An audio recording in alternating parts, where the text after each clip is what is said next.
ಅಮೃತ ಮಾತಾಡ್ಬೇಡ್ರಿ. ಕಪಾಳ ಕೊಡುದ್ನಿ, ಮಾತು ಬಿಟ್ನಿ. ನಿಮ್ಮ ವಿರುದ್ಧ ಮಾತಾಡಿದ್ದಕ್ಕ ನಮ್ಮ ಅಪ್ಪಗ್ ಬೈದ್ನಿ. ಕರೆ ಈಗೇನ್ ಮಾತಾಡ್ಬೇಕಂತ ನಂಗೆ ತಿಳಿಯಾತಿಲ್ಲ. ನಿನ್ನ ಮುಖ ನೋಡಕ್ಕೂ ನನಗೆ ನಾಚಿಕೆ ಆಕೇತಿ. ಇದೆಲ್ರಿಗೂ ಒಂಥರ ಫ್ಯಾಷನ್ ಆಗ್ಬಿಟ್ಟೈತಲ್ಲ. ಮದ್ವೆಕಿನ ಮುಂಚೆ ಒಬ್ಬಕಿನ ಇಷ್ಟ ಪಡೋದು, ಅಕ್ಕಿ ಸಿಕ್ಕಿಲ್ಲ ಅಂತ ಇನ್ನೊಬ್ಬಕಿನ ಮದುವೆ ಆಗೋದು.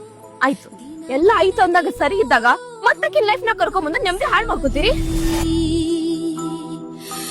ನಿಮಗೆಲ್ಲ ಎಷ್ಟು ಧೈರ್ಯ ಹೆಂಡತಿ ಮುಂದೆ ಬಂದು ನನಗ್ ಮೊದ್ಲ ಲವರ್ ಇದ್ಲು ಅಂತ ಹೇಳೋದು, ಆಮೇಲೆ ಹುಟ್ಟ ಮಗುಗೆ ಆಕಿ ಹೆಸರು ಇಡ್ತೀನಿ ಅನ್ನೋದು. ಅದ ನಾವು ನಮ್ ಮಗುಗೆ ಬಾಯ್ ಫ್ರೆಂಡ್ ಹೆಸರು ಇಡ್ತೇವೆ ಅಂದ್ರೆ ತಡ್ಕೊಳ್ಳೋ ತಾಕತ್ ಐತಿ? ಬರೀ ನಮ್ಮ ಬಾಯ್ ಫ್ರೆಂಡ್ ಇದ್ದ ಅನ್ನೋದ್ ಕೇಳಿ ತಡ್ಕೊಳೆ ಗಂಡಿಸ್ತಾನ ಇಲ್ಲ ನಿಮಗ. ಏ ದೋಸ್ತ್, ಎಲ್ಲ ತುಡಿಕಾರ್ದಪ್ಪ ನೀನ. ಫೋನ್ ಹಚ್ಚಿರ ಫೋನು ತಗೋಲಿಗೆ, ಕೈಗೂ ಸಿಗೋಲಿಗೆ. ಹೆಂಡತಿನೂ ಇಲ್ಲೇ, ಲವರ್ನು ಇಲ್ಲೇ, ಇಬ್ಬರನ್ನು ಕೊಡ್ಸೇ ಬಿಟ್ಟಿಲ್ಲ. ಇಕ್ಕಿ ಸಲುವಾಗಿನ 20 ಲಕ್ಷ ರೂಪಾಯಿ ತಗೊಂಡಿ, ಇನ್ನಾದ್ರೂ ಮನಿ ಕಾಗದ ಪತ್ರ ತಂದು ಕೊಟ್ಟಿಲ್ಲ. ಏ ದೋಸ್ತ, ಆ ವ್ಯವಹಾರ ಎಲ್ಲ ಮಾತಾಡಕ್ ಹೋಗ್ಬೇಡ. ಇಲ್ಲಿ ನೋಡಿಲಿ, ಜಗಳ ಬೇಡ, ಹೇಳ್ತೀನಿ ಕೇಳ. ಏ ಬಿಡ, ನಾವೇನ್ ಜಗಳ ಮಾಡತ್ತನ್ನು, ಸಮಾಧಾನಲೇನೆ ಕೇಳತ್ತಾನಿಲ್ಲ. ಅವ ದೋಸ್ತ ಅದಾನತ್ತ ಹಂಗ ಕೇಳತ್ತಾನಿ.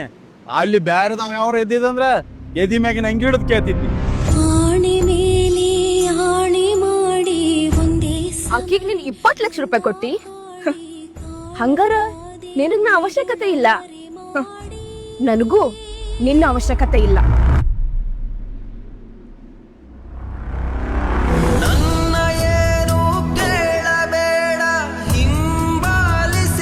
ಅಮೃತ,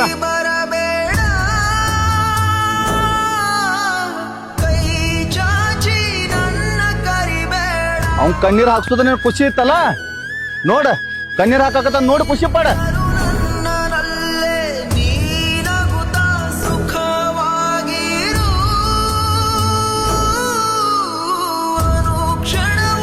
ಖುಷಿ